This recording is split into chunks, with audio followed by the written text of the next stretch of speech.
Alright all, and welcome back to Blair White's blog and another video where we're continuing our preview and our build up to the National Hunt Jump season for 2019 and 2020. There was obviously that Cheltenham anti-post tips video, which I was glad to see got a decent enough reception, got plenty of engagements, which obviously is brilliant. I can't thank you all enough, the people that comment and want to participate in kind of conversation and debate. I do appreciate it. I know I put up a few rogue enough shouts, to be honest, but look, it's a bit of fun. A few anti-post bets at decent prices, and hopefully we might get one or two to go in. But today is another sort of similar type of video, except it's not obviously bets. It is going to be my top 10 National Hunt horses to follow this year. As per the usual, as you might see in other top 10s or other people, there's no point putting in the ones that everyone knows. No point me saying Altior, no point me saying Paisley Park, all of these horses. There's one or two that you guys will know and are kind of more high profile. And then there's a couple of horses that I'm looking to hopefully surprise you with, a few that's just to keep it on the right side of, I feel. And hopefully we can bag a few winners from it. This video last year actually ended up doing very well. Espoir d'Allen I put up as a horse to follow. Top of the Game, Santini. Now, when you look at it now, they were probably more obvious. Maybe not Espoir d'Allen, but the other two were a bit obvious. But the overall, it did well, the 10 I selected last year. So hopefully we can have similar enough success this year. So we'll start off, and I suppose we'll start off at the top. I want to get the kind of obvious ones, I suppose, almost out of the way first. And I've picked one from Willie Mullins. I've only picked a maximum of one from each trainer. There's no point doing it otherwise. Like, we're trying to split it up. But one from Willie Mullins. He's got obviously an embarrassment of riches as per the usual. But I'm really, really interested this year with what's going to happen with Benny the Joux. And I say this really based on her performances right at the end of last year. Like, realistically, she would have won the Mares' Hurdle at Cheltenham by maybe 3-4 lengths. She was 2 or 3 lengths up at the last when falling. She seemed to have plenty in the locker as well. Ruby hadn't gone for anything yet. So that was obviously very disappointing, but she backed it up by going to Punchestown and easily accounted for Stormy Ireland. That form in itself isn't brilliant, but her performance then in the French Champion Hurdle next time out over 3 miles when beating the very highly regarded de Boncourt, who unfortunately is now retired from the game, I just thought was an excellent effort up to 3 miles, and it just gave you that sense of what would happen if this horse ran in a Stayers Hurdle.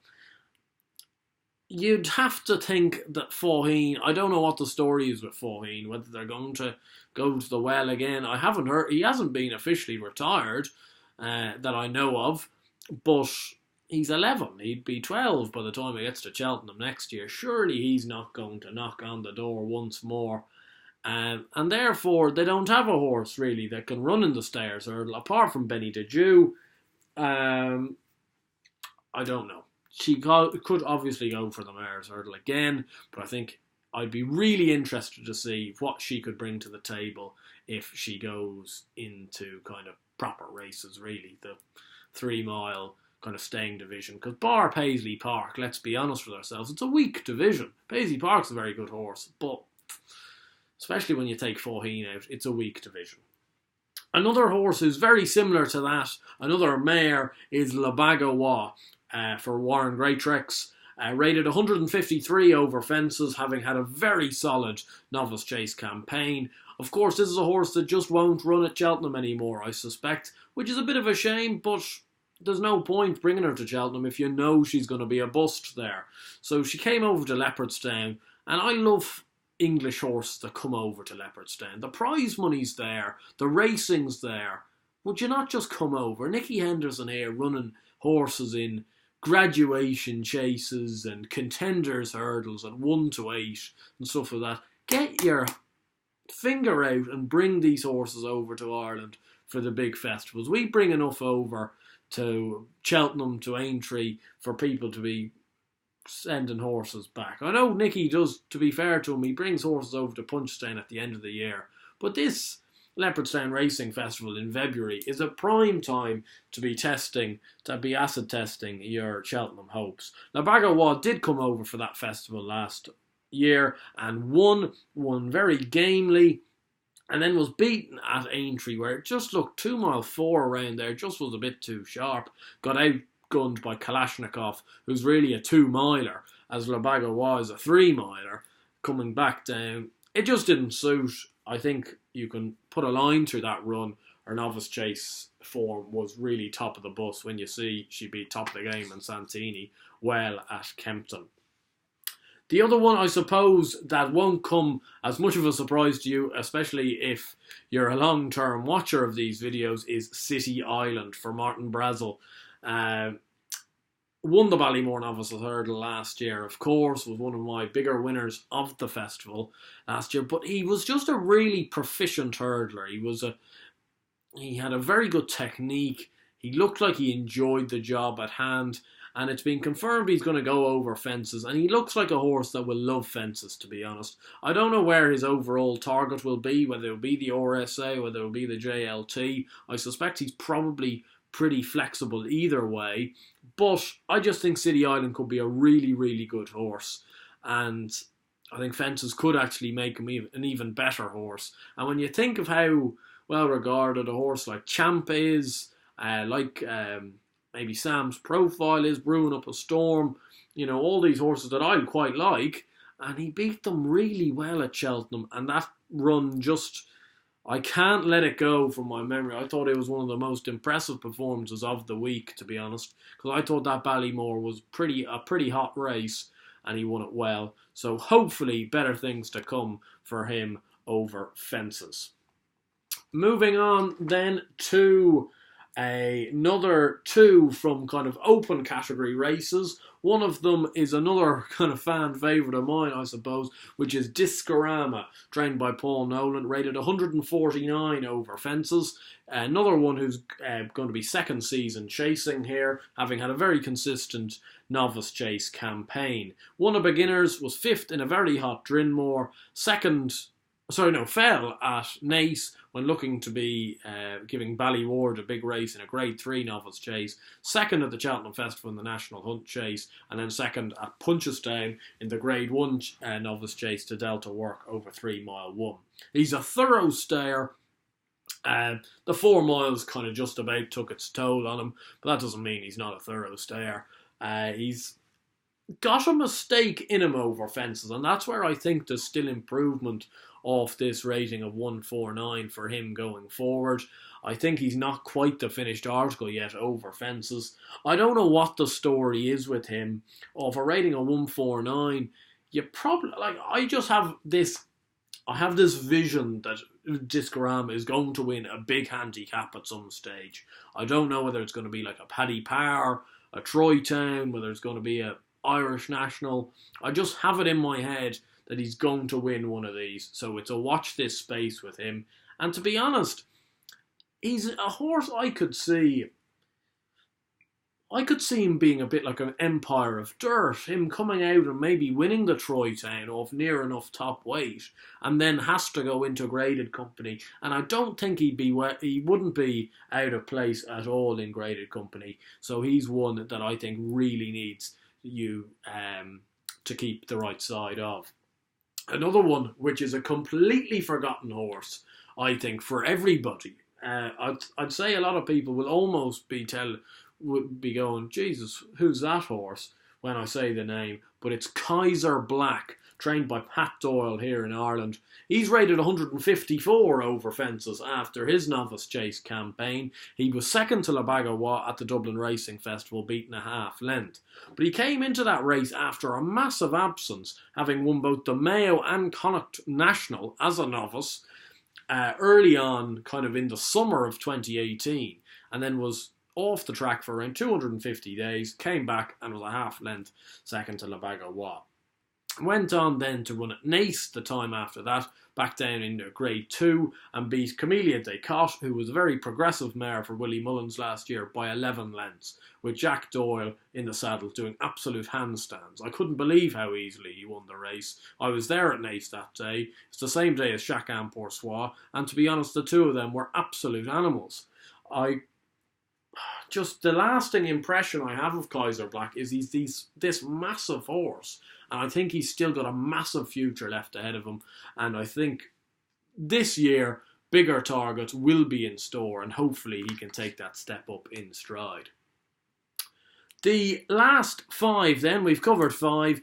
The last 5 are kind of a combination of novice chasers and novice hurdlers going into this season. One of whom I'm very intrigued by, because I'm not really sure whether he's going to stay with this trainer, because this trainer isn't renowned for training hurdlers. But it's a horse called Baba Boom, who's currently trained by Johnny Murtagh and has been bought by JP McManus.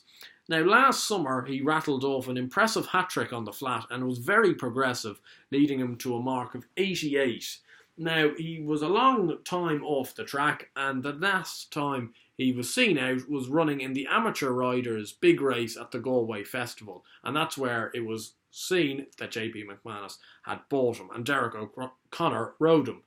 He ran a good race, staying on for 6th, over 2 miles, and showed certainly that kind of trips in national hunt racing will be of no issue to him. 2 miles, 2 mile 4 won't be of any issue to him. Obviously, we don't know whether this horse can jump or not. Well, I don't know whether he can jump or not. He must prove that. You never know. You're taking a bit of a stab in the dark, but he's a highly rated flat horse when you think about it. He's an 88 rated horse. He was a very progressive horse. You thought there was almost more to come from him off that mark. There might have been an injury or two in the last year or so, because he hasn't been seen that much, but I think he could be a really exciting prospect for novice hurdles this year. Another exciting prospect for novice hurdles this year is trained by Alan King, and it is the mare The Glancing Queen, who won on debut at Cheltenham when I was over there for the November meeting in a listed bumper, beating Mega Yates and Royal Illusion of Willie Mullins. Won very well that day though, because it was green as grass, and then absolutely took off in the final furlong. Then came 3rd in a listed geldings and mares bumper at Ascot to Eden the Who, 5th in the champion bumper before winning the mares Grade 2 bumper at the Aintree Festival. There is heaps to come from this horse, I think, in both open novice races and of course mares novice races, and I think the sky is the limit for the Glancing Queen. Another one that wasn't probably seen to best effect last year was a Paul Nicholls horse called Danny Kirwan, owned by Johnny Delahaye. He didn't win in his 2 starts over hurdles, being beaten by Crooks Peak and Angel's Breath. But both of them were good horses, especially Angel's Breath, who went off co-favourite for the Supreme Novices. But he's another one of these big, stuffy, chasing types, and his 2 runs over hurdles were both over 2 miles, which I just can't see being his trip. He needs further, and I think he needs a fence. 2 mile 4, 3 mile novice chasing this year. I cannot wait to see how Danny Kirwan gets on. He is a horse with a massive reputation. He's a talking horse in the Nicholls yard, and I think this year is going to be the year where we find out why he was talked about so highly. And the last 2 I feel are my 2 real kind of outside picks, which I hopefully you guys won't have thought of. One being Windsor Avenue for Brian Ellison, owned by Philip Martin. He was a steadily progressive novice hurdler last year. He actually mixed it with a lot of very good horses, including Beakstown and Al Dancer. He didn't win all the time, but he constantly looked as if this was all going to be a work in progress. A bit like Danny Kirwan, looked a chasing type, and Brian Ellison has confirmed that really chasing was always going to be this guy's game.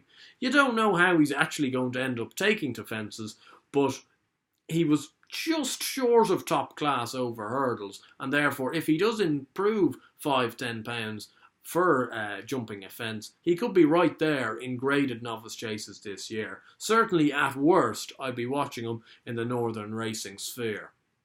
And the last one comes from the Noel Mead yard, and it was recently purchased by Gigginstown House Stud before its second start, and it's a horse called Six Shooter, who I had a big win on at the Punchestown Festival. He was 2 for 2 in bumpers last year, and I was very taken with him when I saw him first time out, when he beat a horse called Soviet Pimpernel of Peter Fahey's at Leopardstown. That was the day it snowed, and he looked flat to the boards turning in, I must say, but then he absolutely shot past Soviet Pimpernel, winning by 7 lengths.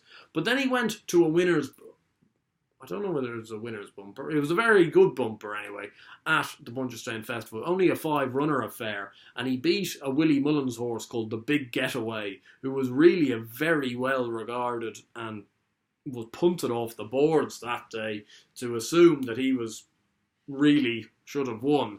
In a lot of cases. But Six Shooter beat him again that day. That was the first time he was owned by Gigginstown House Stud. He will hopefully be going novice hurdling this year. I just think he's a completely forgotten horse. Obviously, there's good novice hurdlers out there, I'm not going to lie. M.Y. Allen, Malone Road, Andy Dufresne, Blue Sari, a couple over, like obviously the Glancing Queen, Gypsy Island, all this. But Six Shooter has got really good form in the book, and I just can't see why people aren't thinking about this horse and not talking about this horse, because I really think this is a graded novice hurdler just shouting out at us, and we need to pay attention.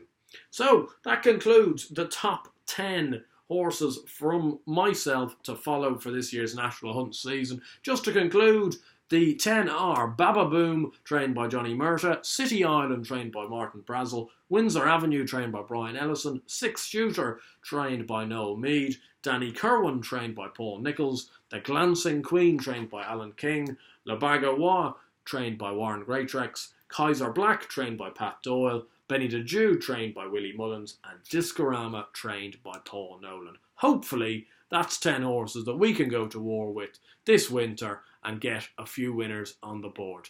Who do you think are the horses to follow this year? Obviously, maybe not the completely obvious ones, but do you have any hidden pearls for me? I'd love to know them. If you do so, please do comment down below. And of course, if you did enjoy this video, please do give it a like and subscribe to the channel down below. You don't understand how much it means to me. If you do go and subscribe, we've got around 650 of you at the moment who are brilliant, and I love every one of you. So for a big winter of racing, a big winter of videos, do hit that subscribe button, and until next time, best of luck.